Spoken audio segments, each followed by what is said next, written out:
Good morning or good afternoon, where you're located. I am Allie Brown, and this is We Lead Live. This is season 2, the kickoff first episode. We took some time off for the summer to figure out what the hell's going on with the world, what the hell's going on with schools, what's going on with everything. And realized nothing's going to change anytime soon. So we're just getting on with it. I'm going to have some more fantastic guests. We're getting back in the groove. And it's going to be every Monday and Thursday at noon Eastern, 9 a.m. Pacific, the time you're watching right now if you're watching live. And I'm bringing on some really amazing women leaders who are in the multiple 7, 8-figure range, because this is where it's a different conversation. And I want to be talking with them about not only how they've built their business to where they are now, but any adjustments they had to make this year. I'm sick of the word pivot. Can we think of something else, Emily? Shift, lane change, sharp right turn. We privy the shift. Yeah, we've had all these different ways to approach things. Mm-hmm. And I'm excited to have you on, especially because you dealt with something that many of my clients didn't have to deal with, and that is physical retail locations. Mm-hmm. But so I'd like to start though with the story about how you've built up your company and a little bit about the evolution on how this happened. Yeah, so I'm Emily Countryman, and I'm the CEO of Ideal Wellness. And that is a now 6 location brick and mortar weight loss and wellness centers we live about an hour north of Seattle. And so all of the locations are from Bellingham, which is near Canada, all throughout the Pacific Northwest. And I started it in 2011. So it's actually been 9 years now this August, and really started growing and building it more 2015, 2016. It was just kind of me, myself, and I before then, being a weight loss coach with my one location. And then in 2016, had the opportunity to take over a different location that was already existing. So I brought the owner on as now my employee, which was a funny transition, but it worked out really well. That wouldn't normally work out well. And then 2018, we added 3 more locations. So it's really kind of gained traction from about 2016 till last year. And then we signed the lease on location 6 in December, with the intent to open the end of March, April. Because 2020 was going to be the year, yeah. Right? And in December, our thought was, maybe 2 or 3 more this year. We'll see. No, we just did the one. No more physical locations. Before we, I want to go back to because when you were, can you explain first of all a bit more about your services and what you actually do? Because that can mean, weight loss and wellness can mean a lot of different things. Sure. We're all food and nutrition based. So at all of our physical locations, a client would come in every single week, meet with their coach. We have really professional grade, high capacity body composition. So they do their analysis every week when they come in, they go over the results with their coach. And then the coach is really there to educate them, motivate them, encourage them to get them to whatever their wellness goal is. We also offer red light therapy at all of our offices. And so that's something that probably newer to the scene, but it was developed about 40 years ago. So we have what we call red light techs at our office, and they do that service with a client. So very hands-on. So that had to stop completely when everything got shut down. But the weight loss side of it is actually a program that we own a separate company called Shift Set Go. So that's why I said I like the word shift, that provides the actual program and the food product to the clients. So they come in, it's set up like a retail area when you walk in, and they get their food for the week with the help of their coach. We have some other health and wellness products that we retail in there, but it's very much an experience. We can do it online, like what we've had to pivot to, but it's something that a client looks forward to every week. They come in. I remember when we went to the trust meeting in March, and you guys were just flabbergasted that people came into something like that. Yeah, the old, I just remember years ago, the old Weight Watchers meeting. Yeah, it's not like that.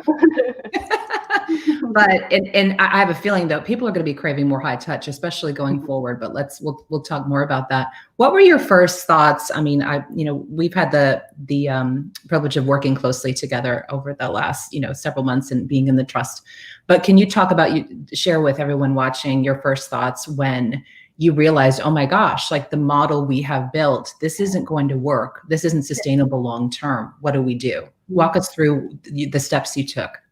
Sure. So we had already in probably January said we really want to focus on our virtual coaching this year. We had literally never done it before. There would be a client that would move, and maybe we'd kind of scramble together and figure out how to ship them their product, and they would have a phone call with the coach, but it just wasn't put together very well. But we thought that's really the way that we scale this business, because the overhead on a location is massive, and getting it built out, even if you have all the tenant improvements to do, it's an ordeal. So we already wanted to do that. So we were kind of starting to piece it together, just kind of talking about it, really taking it slow because there was no urgency behind it. But then mid-March here in Seattle is when they shut down all the gyms, the bars, the restaurants, and we kind of all looked around like, well, what's happening? So we started to kind of say, and we already had shipping going because of my other business.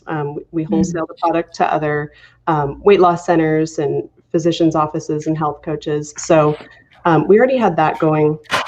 So we thought we better really figure this out. We're going to have to get an online ordering platform set up. We're going to need to figure out how to get all of our coaches to coach, because it was probably days later and everyone got shut down here in Washington. I think it was March 24th. And so we all just went, oh my gosh, overnight we had to get all of my coaches, who are amazing coaches, not tech savvy.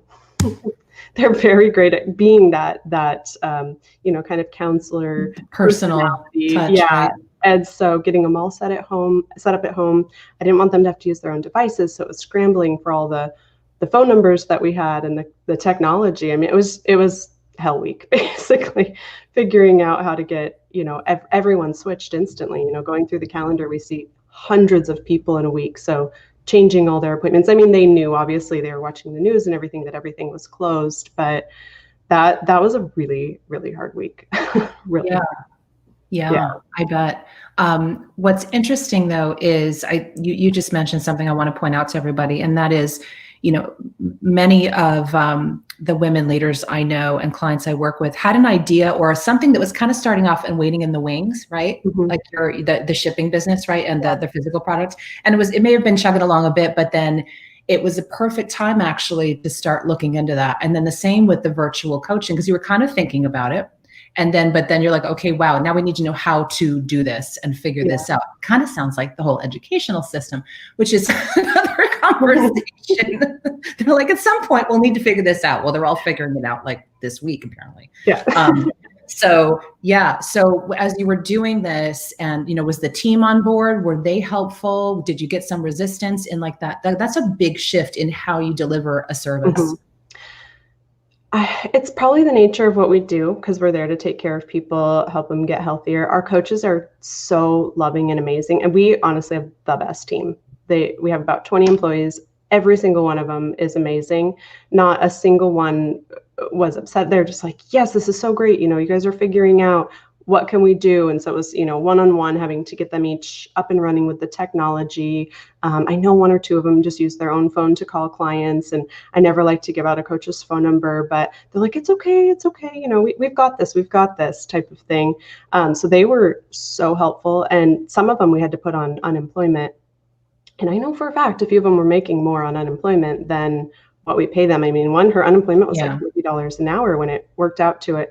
So when we came back in early May, we're hearing all these rumors of other businesses and restaurants. Their employees don't want to come back because they're making more staying at home. And I just thought, that's not going to be a problem here. And it wasn't at all. They're like, when can we come back? Let's do this. Not a single issue with it at all. So we have a really good team. So, and then tell us about the shift, set, go, because you also looked at other opportunities to grow that part of the business, because that was the more passive. Well, no business is really passive, but it's product, it's, and you had some opportunities that you really jumped on as well.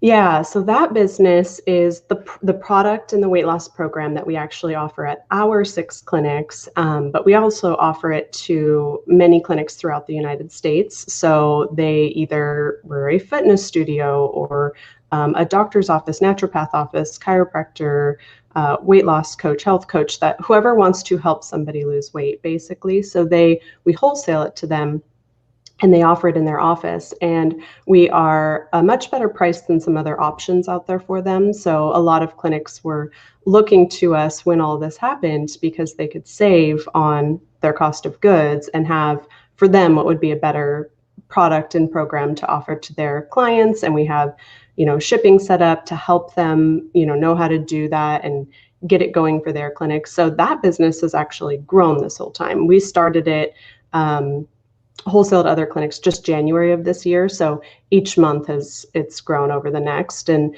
that one I see really scaling in the next 12 to 18 months as we bring more online. And then kind of with the two combined in our shipping, we're finally now launching our virtual coaching, and we have a coaching course that we've put together during all this time that will launch probably early September for people that want to be virtual so they could live anywhere. They don't need to be here near our office and virtually coach their own clients, but we provide all of the technology, the shipping. They just are out there coaching their clients. So that's the part that we kind of had percolating back in January, February. And so now it's all finally come together.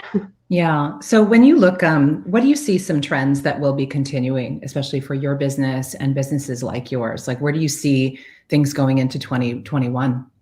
Staying virtual for sure. It was really interesting when we went back in person early May. I would say it was maybe 50-50 people wanting to stay virtual versus wanting to come in. And our clients really run the gamut of age 20 to 80. So it just kind of depended on the demographic of the client. If they were like, yeah, let me out, or no, I want to stay home. But now I would say it's probably 85 or 90% in person.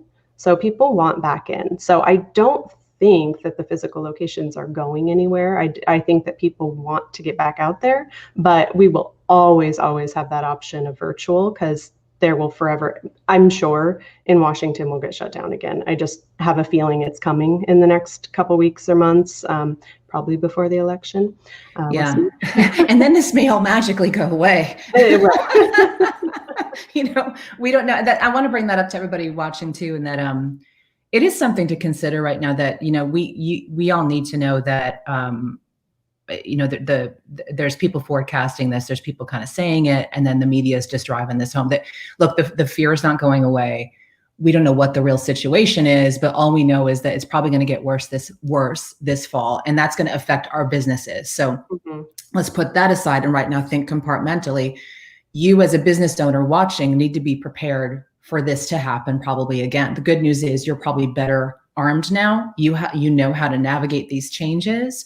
The income streams and shifts you may need to make. But if you've been kind of thinking you could just go back and do things the same, these are the businesses that may be in trouble. So, listen to business owners like Emily, the other ones I bring on for the show, because they're going to offer some new perspectives and ideas and how you can make some shifts in the business you have now. Another point I want to kind of echo that you mentioned for everyone to take in is that during this whole transition, sometimes people change the what that they're selling. Sometimes they change the how that they're selling. And sometimes they change the who or add a who on. And what you did with the products and looking at, let's white label these or let them use our brand. There's different levels they could do it, right? But other people could buy the products and use them for their businesses. And that empowers them financially to make more money with their business. So you got to start thinking creatively. And this is really different thinking than we learn within our industry. It's a lot different, isn't it? Mm-hmm. Oh, absolutely. Yeah. And I would say the same about the business as your first point, that we're thinking they could just kind of ride this out. I don't want it to change. I don't like any of this, but you can't bury your head in the sand and say it's going to be okay. And I feel like anything could come along in 6 months or 6 years. I mean, we've done it once, so now we know, on a dime we could change again, the world, but our business can too. So we just have to be ready for that to happen. So like I said, we'll keep the physical location, and unless we're shut down for too long, but then it's not just us that's going to have an empty brick and mortar. It'll be everywhere, zombie towns. Yeah. Yeah. Who knows? I've got to ask, just as a woman who runs a company from home and with young children, and I know you are in the same boat as well. I can't resist asking what's going on up there with the schools, and how are you? What did you decide with your husband and your kids, and just give us some context into your life as CEO, but also with everything going on around you. My kids are 7, 11, and 14. So they were going or are going into 2nd, 6th, and 9th grade, which for my older two is middle school and high school. So, I mean, I've been bummed for them because they don't get that experience. They didn't get the end of elementary, the end of middle school. And I really want in-person for them. And that's, at least public school wise, that's nowhere here in Washington, to my knowledge, at least not in our county at all. So we actually unenrolled our kids from the public school, and we did that probably a couple weeks ago. And my son, I found a private high school that meets 1 day a week in person. So we signed him up for that. And then the girls are my 7 and 11-year-old are going to do an online academy. And then I found a camp here that meets, they go every day, but we're going to send them 1 or 2 days a week just for that social. I mean, I kind of was thinking through all the homeschool stuff, and I thought, even PE class, they play with the parachute, and I can't just do that all at home forever. Yeah. I want them to have that structure and, the authority figure there, the teacher, and, teamwork and all of that. Not everything can be done homeschool, which is why I know they always have the homeschool co-ops and things like that. But I have spent so many hours researching this. Yeah, I don't know if you heard, but I posted online last week that we made the decision because I don't like being online all day. I don't want my kids being online all day. And I think, look, the teachers are doing the best they can with all this. It's just a mess, but it's actually been liberating to decide, okay, if we're going to have to do this anyway, and they're here and we don't think it's going to change, right? Then what do we really want for our children? How do we create that? So it's just multiple levels. And I want to give all the moms, especially, just a shout out. I don't think enough people are talking about how much weight we have been carrying over the last 6 months. When I even say that, I just want to, and we're just holding it together, man. We're just holding it together, and everything's fine. But really reach out to each other, use, your network, people who are going through the same thing. I got some great support, even just making that post. I had so many women sending me resources and saying, you can do this. And then other my friends are texting me. They're like, you're going to go crazy. Thanks. But you would anyways, because all the kids are home anyways. So why not do your own curriculum that you feel better about for your kids, that you want them to learn? So I'm actually glad we're not doing public school, because the structure that they have set up is 8 a.m. Zoom, 9 a.m. Zoom, reset, it's way more structured. And I thought, I don't know how working parents are going to be able to finagle that, especially if they work outside the home, or they're new to working at home because it's temporary for their job right now. I mean, we're fortunate that my husband and I both work from home. We go to the clinics to do different things, but majority of the time we're home. So he's actually, shout out to him, has done most of the homeschool. I did all the research. And so we'll see in September who. That's how we're working it. I'm like the director. I'm researching and deciding the director and plan. And then, we're figuring out the implementation is where we may be losing the control. So, anyway, by the way, if you're watching right now, and if you actually, I've been getting so many people talking to me about the taking control of your kids' education at home. I mean, unenrolling from public. If you're saying this isn't working, drop us a note in the chat, because I'm thinking of putting together actually some type of a forum or panel that we can talk about this, but also doing this as a business owner. It's a lot different than, if you have a lot of time to spend with them. I wish I did, but a lot of us are in a position we can't do that. And so how do we make this work realistically? Just drop us a note. Now, Emily, before I ask one more question, I'd like to know, where can everyone follow you and support you in your businesses? Yeah, so the clinics are Ideal Wellness, and you can find them idealwellness.com. Our socials are Ideal Wellness WA for Washington, and then ShiftSetGo is shiftsetgo.com, or at ShiftSetGo on Instagram or Facebook. And then we do have our coach course launching soon. So if anyone out there wants to be a weight loss coach and start their own coaching business, they could go to idealwellness.com/coach with us. And that's for our coaching course. You can join the wait list, and we should have it totally ready here in a couple weeks.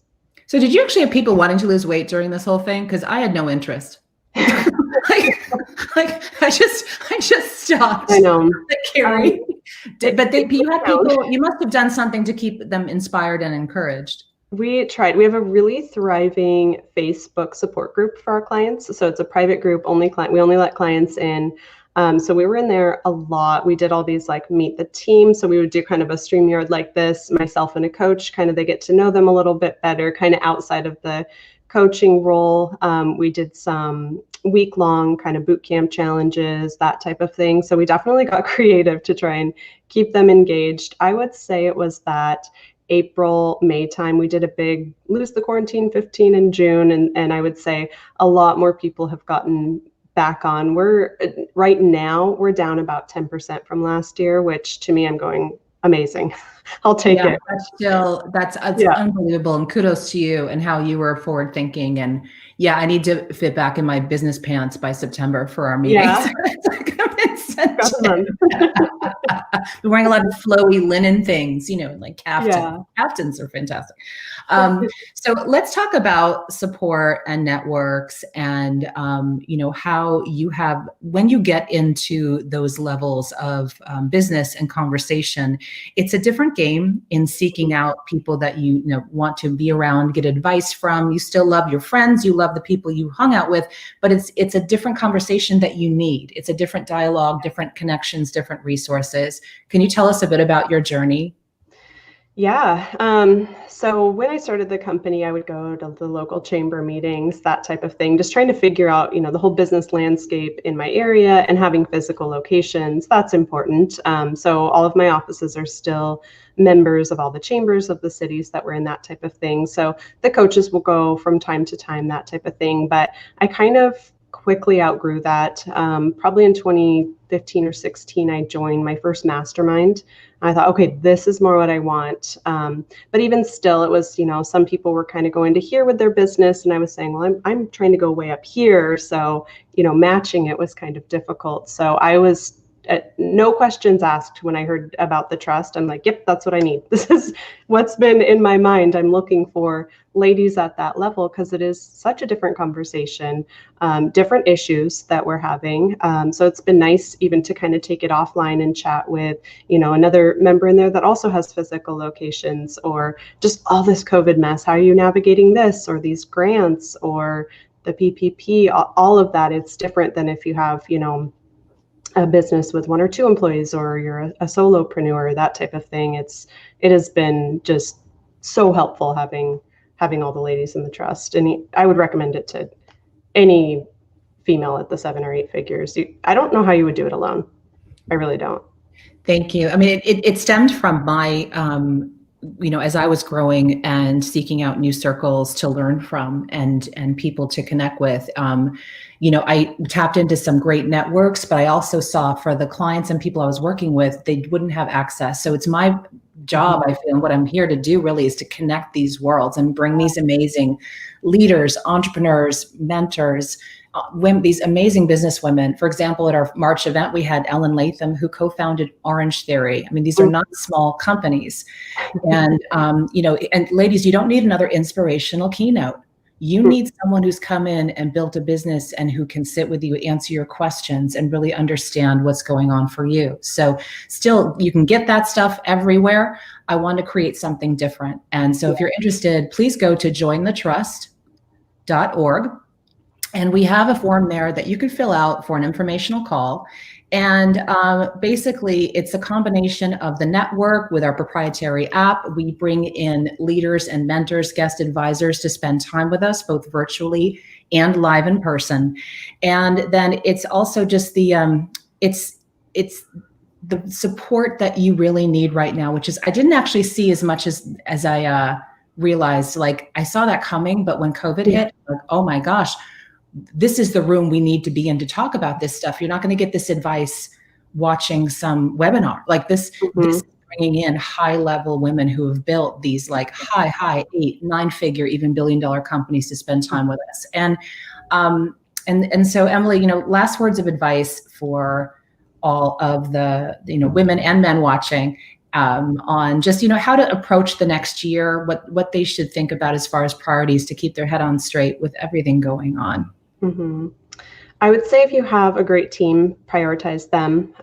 It's definitely going to be a job market coming soon where we're in a better position now to find the top employees, but that also means we need to treat them really well, keep our amazing team members if you can. I know a lot of businesses have had to lay off, that type of thing, but I'm going to do everything in my power to keep my team because they're amazing. We've actually grown our team through this because we see what's coming and we need to be ready. So we need, like I said, the course we were putting together and more technology that we needed. So if you have a business I feel my business has to be there for the community. Our country is so sick. 70% are overweight and all the comorbidities that go along with that if this pandemic did anything, you would think it would push people to say, we've got to get our country healthier, which I haven't seen that yet. So you're not going to see that in the media, by the way. I know. I'm like, hello, we need to get healthy. So I feel like that's our mission, our job here is to keep doing that, help people get as healthy as possible. But as far as any other type of business out there, if it's worth saving, if you're passionate about it, if you know that it is something or it can be something, I think you have to go all in. You can't play it safe. One of the guest speakers, and I'm so sorry, I forgot her name, that you had in one of our trust meetings said, you're not going to save your way out of a recession or pandemic or something like that. And that really struck with me because I thought, no, we can't sit back and hang on and wait and hope that this turns out okay. We have to kind of charge through, and maybe it could have been a mistake we made, maybe not, but you just have to take the risk and go for it if you believe that your business is worth it. Yeah. And there's times you contract and sit back and kind of look at what's going on and figure it out, right. And then when like you knew at that moment, you heard that, I'm like, all right, I'm in, like, this is it. Yeah. And then some people are not, they'll hear that and be like, okay, if I'm not feeling this, maybe there's another road I'm going to take. So just trust your intuition. Your business intuition now is going to be your most precious asset going forward, because you don't know what's going to be happening with circumstances. You don't know what's going to be happening even with your doors being shut or your kids being home. I mean, it's going crazy, and it's not going to get better because it's election year. So, trust your inner wisdom and be around people who do the same. So, Emily, I'm excited you're joining us at our September meeting. Is September 16th and 17th. We're going to have a live option here in Scottsdale, as well as a virtual option. And of course, we'll have contingency plans because who knows what happens, but I'm so excited, and I'm going to fit back in my pants for that meeting. So join the trust.org. We hope you can join us. Write my team with any questions, and we'll see you here on Thursday for another great interview for We Lead Live. Thank you, Emily. Thank you. Bye. Hold on. It's going.